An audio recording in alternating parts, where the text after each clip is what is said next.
Sir, pasensya na ho kayo kung hanggang ngayon wala pa rin development sa kaso ng anak niyo. Sir, matanong ko lang, wala ho ba kayong alam o naging kagalit na maaaring gumawa nito sa anak niyo? Wala eh. Wala. Mami. Sir, huwag kayong madalala, sir. Gagawin ho namin lahat para... Clarissa, pwede ba? Huwag mo muna akong kausapin ngayon. Pati po ba kayo galit sa akin? Akala ko po ba naiintindihan niyo ako? Alam mo, Clarissa, mapapatawad kita na nagpanggap kang Maylin para guminhaway ang buhay mo. Pero yung inilihim mo sa amin na alam mong si Catherine si Maylin, di kita mapapatawad. E di sana dapat, alam na namin noon pa. Hindi na sana humantong sa pagkidnap kay Catherine. Sana inaalagaan ko siya ngayon. Natakot lang naman po kung mawalan kayo ng amor sa akin eh. Kahit ano pang sabihin mo sa akin ngayon, Clarissa, hindi kita mapapakinggan. Kaya pwede ba? Umalis ka na.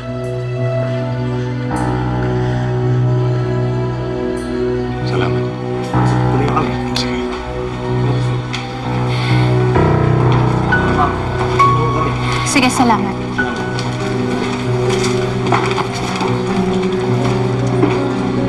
Ferdinand, ano nang balita?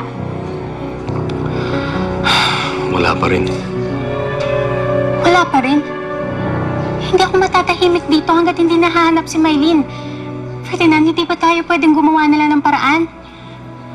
Tayo nalang maghanap sa kanya. Alam mo, Lilian, gustong-gusto ko na rin siyang mahanap. Ang problema, hindi ko alam kung saan ako magsisimula. Ferdinand naman, mauubos ang oras mo sa kakaisip kung saan ka magsisimula. Kung ayaw mo siyang hanapin, ako hahanapin ko siya.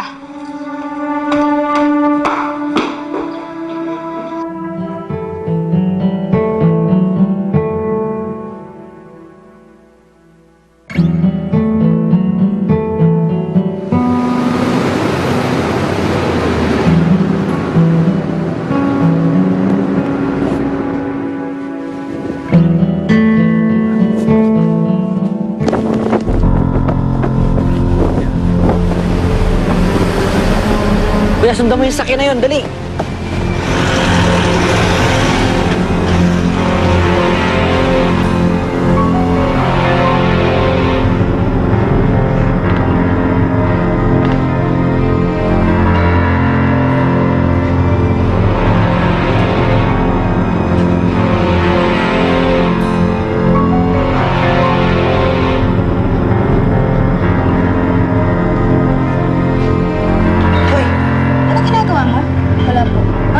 Tarantaduhan yung iniisip mo, ha?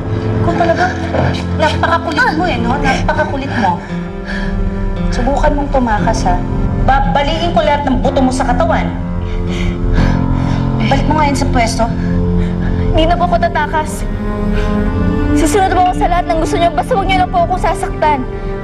Umayos ka naman kasi. Bakit hindi ka nasasaktan? Opo. Sige. Hoy, Badong, bilisan mo. Ito na nga eh. Ano binubulong-bulong mo dyan? Wala.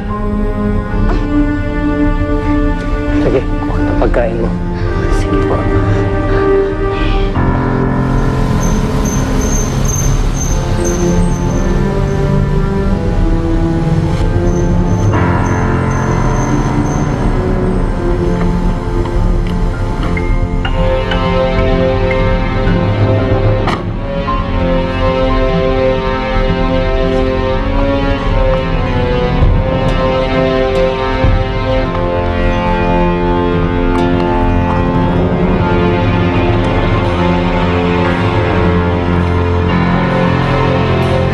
Na rin tayo, Catherine.